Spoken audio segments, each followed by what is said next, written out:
Round one's over, but the action's just beginning. Let's take a look at which trucks advanced to round two. Carolina Crusher, Equalizer, Taurus, Predator, and Gravedigger were all victorious in the first round, adding 10 points each to their qualifying scores and automatically advancing to the next round. Now here are the losers, each earning only an additional 5 points for their efforts.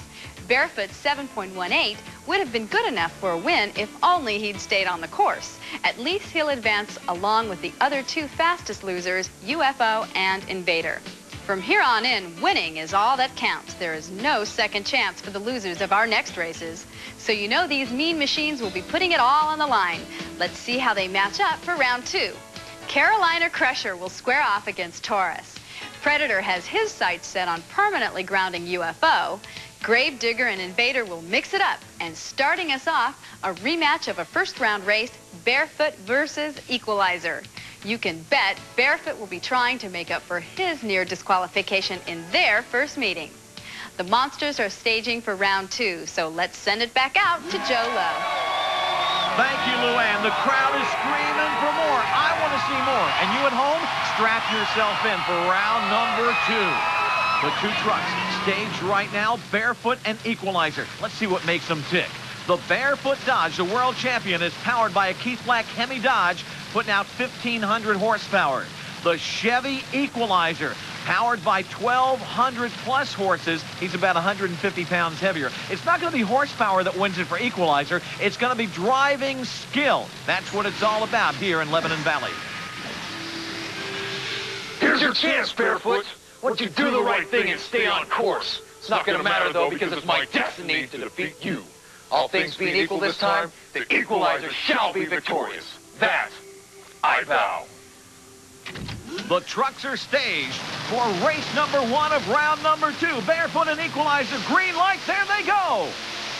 Barefoot has problems from the very start, and Equalizer opens up and goes for the win. But what happened to the world champion? Look at this, he's still running the race. 8.49 for Equalizer, 10.66 for Barefoot. Fred Schaefer has all sorts of problems. Maybe it was the mind game from the earlier infraction. Maybe he wanted to make sure he stayed on the track. Maybe it was a power problem. I don't know what was going on, but definitely Barefoot did not have things ready and dialed in for this matchup with the Equalizer. He not only didn't get any air, he's crawling over the cars. And David Morse gets the first win of the night in that very tough left-hand lane. He's down in the pits with Jim Davidson. David Morse, did you figure out something a lot of people have been trying to do? Is that left lane better than the right lane? The left lane is definitely better than the right because the right one's on an angle because of the way the track's built. So if I had my choice, I'd like to be in that left lane. Well, you had your choice, and you put Fred Schaefer and the Barefoot over in the right lane. Tell me about the run. Okay, I'm basically trying to go over that dirt hill, you know, full throttle, and just let the truck ride down like it's in a wheelie, and then feather it back over the first jump so that I'm in control, that I can really hammer it toward the last jump. Okay, you're mashing it. How fast are you going before you hit that last set of cars? Well, I'm not really sure, Jim, you know how fast I'm going. I'm just going as fast as I can possibly go. No time to look down at the speedometer? No time. There's more action to come with Taurus taking on Carolina Crusher next. Taurus! After you take a licking from me, you won't be ticking! I'll tick you off, Crusher. It's high noon, and I've got a score to settle with you that's as big as the size of Texas. This race ain't big enough for the both of us. Crusher, whoa! Let me give you some constructive advice. Stay out of my way or pay! Right back with more wild action between Carolina Crusher and Taurus. The Taurus truck is driven by Eldon Depew out of Granite City, Illinois, one of the newest trucks on the circuit, weighing in at the minimum 10,000 pounds. He's right on the money, pushing out over 1,200 horses. The Carolina Crusher, also another very, very light truck in monster truckdom. He's putting out 1,400 horses. Gary Porter, let's go up inside the cockpit with you as he calls the race. All right, we're going for it. We lined up different. We have a four. Let's hope it pays off. Gary hopes it pays off, and Eldon Depew over in Taurus says, hey, I hope it doesn't.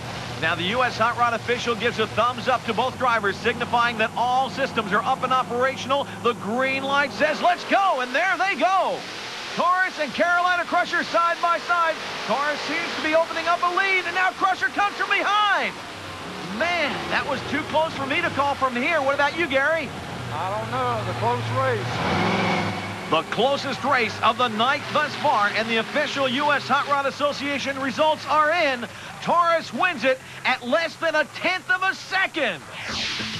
They were evenly matched at the start, and then Taurus starts to power out. He gains a little bit of a lead here, and then Carolina Crusher gets down Diggs and starts to catch up to him, but he runs out of track.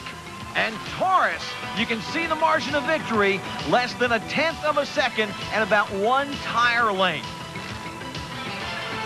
Gary Porter and the Carolina Crusher gave it his best shot, but he couldn't defeat the high-toting Taurus and Eldon Depew. Well, ha! Another one bites the dust. Equalizer, I'm setting my sights on you next. Get ready for a showdown. Round 1, race 3 between the Predator, driven by Alan Pizzo, and Bob Fisher's UFO. The Predator is all Chevy with 1,800 horses weighing in at slightly more than 10,000 pounds. The UFO truck is a Ford, a little more weight, 10,500 pounds, but half the horsepower, only 900 horses. Ford and Chevy match up, green light, and there they go. Predator off to a good start. He opens up the lead. What's this? He's all over the track. He's all over the track. The time, 7.75 seconds to UFO's 8.10, but it doesn't do him any good because he left the track. He was not on the track at the finish. And what a way to lose a race. To run the fastest, but he left the track entirely, and he's disqualified. He is out of there. This shows you what happened. He got thrown off to the left, and he didn't even stay on the track. He is disqualified by USHRA rules.